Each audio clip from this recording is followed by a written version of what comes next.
The Will of Loneliness by Radclyffe, Chapter 14.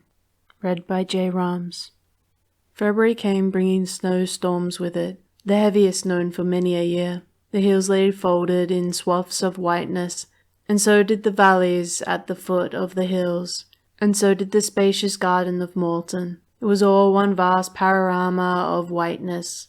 The lakes froze, and the beech trees had crystalline branches, while their luminous carpet of leaves grew brittle so that it crackled now underfoot. The only sound in this frozen stillness of the place that was always infinitely still. Peter the arrogant swan turned friendly, and he and his family now welcomed Stephen, who fed them every morning and evening, and they glad enough to partake in her bounty. On the lawn Anna set out a tray for the birds, with chopped suet, seed and small amounts of breadcrumbs, and down by the stables old William spread straw in the wide rings for exciting the horses who could not be taken beyond the yard, so bad were the roads around Malton. The gardens lay particularly under the snow, in no way protruded or disconcerted. Only one inmate of theirs felt anxious, and that was the ancient and wide-boughed cedar, for the weight of the snow made an ache in its branches. Its branches were brittle like an old man's bones. That was why the cedar felt anxious. But it could not cry out or shake off its torment. No, it could only endure with patience, hoping that Anna would take note of its trouble, since she sat in its shade summer after summer, since once long ago she had sat in the shade dreaming of the son she would bear her husband. And one morning Anna did notice its plight. She called Sir Philip, who hurried from his study. She said, "Look, Philip, I'm afraid of my cedar. It's all weighted down. I feel worried about it." Then Sir Philip sent into Upton for chain and for the stout pads of felt to support the branches, and he himself must see to its placing of the stout felt pads, lest the branches be gallowed. Because he loved Anna, who loved the cedar, he must stand underneath it, directing the gardeners. And suddenly a horrible sound of rending. "Sir, look out! Sir Philip, look up, sir! It's giving!" A crash, and then silence. A horrible silence, far worse than that horrible sound of rending. "Sir Philip, oh God! It's over his chest! It's crushed his chest! It's the big branch won't give in! Someone, go for the doctor! Oh, quick, for Dr. Evans! Oh God, his mouth's bleeding! It's crushed in its chest! Won't anyone go for the doctor?" The grave, rather pompous voice of Mr. Higgins. "Steady, Thomas. It's no good losing your head. Robert, you'd be slipping over to the stables and tell Burton to go in the car for the doctor. You, Thomas, give me a hand with the bow. Steady on. Ease it off a bit to the right. Now lift. Steady on. Keep more to the right. Now then, gently, man, lift." Sir Philip lay very still on the snow, and the blood oozed very slowly from between his lips. He looked monstrously tall as he lay on the whiteness, very straight, with his long legs stretched out to their fullness, so that Thomas said foolishly, "Don't he be big? I don't know as I ever noticed before." And now someone came scuttling over the snow, panting, stumbling, hopping grotesquely. Old Williams, hatless and in his shirt sleeves, and as he came on he kept calling out something. "Master, oh master!" And he hopped grotesquely as he came on over the slippery snow. "Master, master, oh master!" They found a hurdle, and with dreadful care they placed the master of Malton upon it, and with dreadful slowness they carried the hurdle over the lawn, and in through the door that Sir Philip himself had left standing ajar. Slowly they carried him into the hall, and even more slowly his tired eyes opened, and he whispered, "Where's Stephen? I want the child." and old Williams murmured thickly, "She's coming, master. She'll be coming down the stairs. She's here, Sir Philip." And Sir Philip tried to move, and he spoke quite loudly. "Stephen, where are you? I want you, child." She went to him, saying never a word, but she thought, "He's dying, my father." And she took his large hand in hers and stroked it, but still without speaking, because when one loves there is nothing left in the world to say.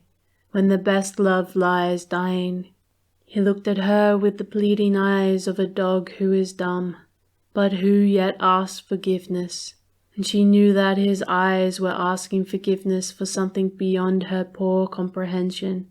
So she nodded and just went on stroking his hand. Mr. Hopkins asked quietly, "Where shall we take him?" And as quietly Stephen answered, "To the study." Then she herself led the way to the study, walking steadily, just as though nothing had happened, just as though when she got there she would find her father lolling back in his armchair, reading. But she thought all the while, "He's dying, my father." Only the thought seemed unreal, preposterous. It seemed like the thinking of somebody else, a thing so unreal as to be preposterous. Yet when they had set him down in the study, her own voice it was that she heard giving orders. "Tell Miss Puddle to go at once to my mother and break the news gently. I will stay with Sir Philip. One of you please send a housemaid to me with a sponge and some towels and a basin of cold water.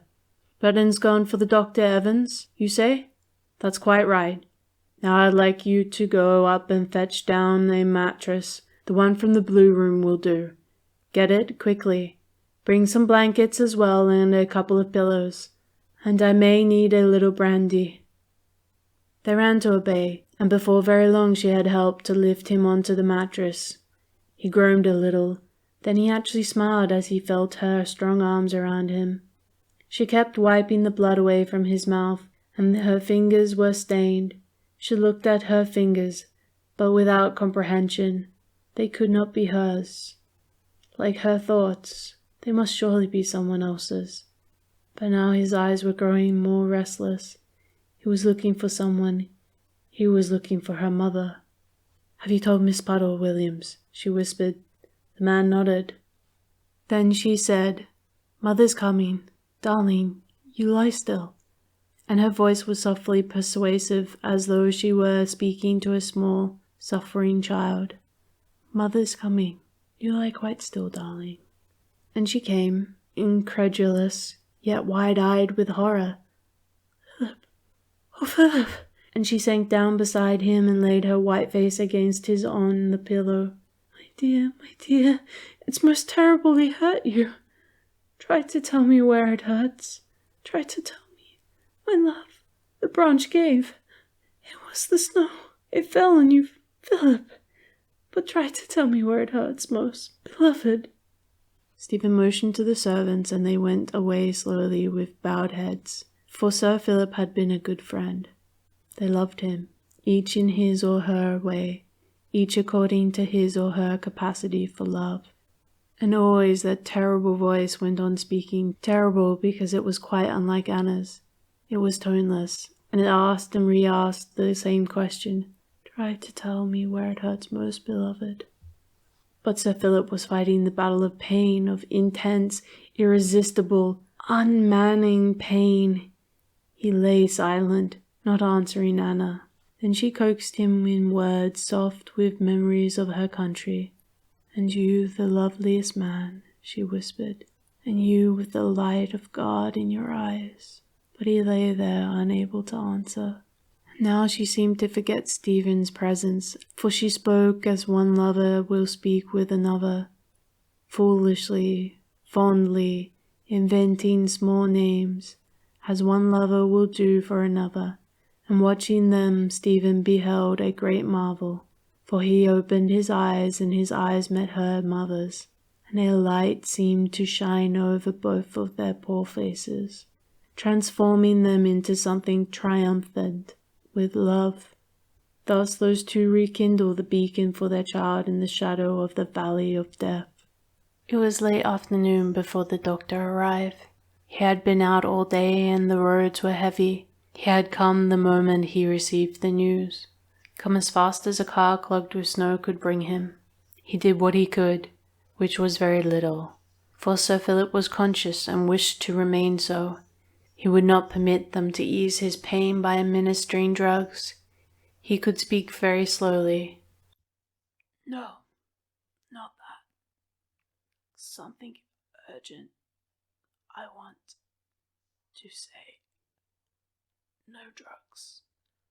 I know I am dying, Evan." The doctor adjusted the sleeping pillows. Then turning, he whispered carefully to Stephen, "Look after your mother. He's going, I think. It can't be long now. I'll wait in the next room. If you need me, you've only got to call me." "Thank you," she answered. "If I need you, I'll call you." Then Sir Philip paid, even to the utmost farthing, paid with stupendous physical courage for the sin of his anxious and pitiful heart. And he drove and he goaded the ebbing strength to the making of one great and terrible effort. "Anna, it's Stephen. Listen."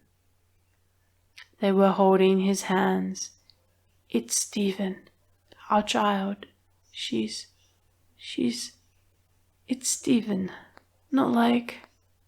His head fell back rather sharply, and then lay very still upon Anna's bosom. Stephen released the hand that she was holding, for Anna had stopped and was kissing his lips, desperately, passionately kissing his lips, as though to breathe back the life into his body. And none might be there to witness that thing save God, the God of death and afflictions, who is also the God of love. Turning away, she stole out of their presence, leaving them alone in the darkening study, leaving them alone in their deathless devotion, hand in hand, the quick and the dead.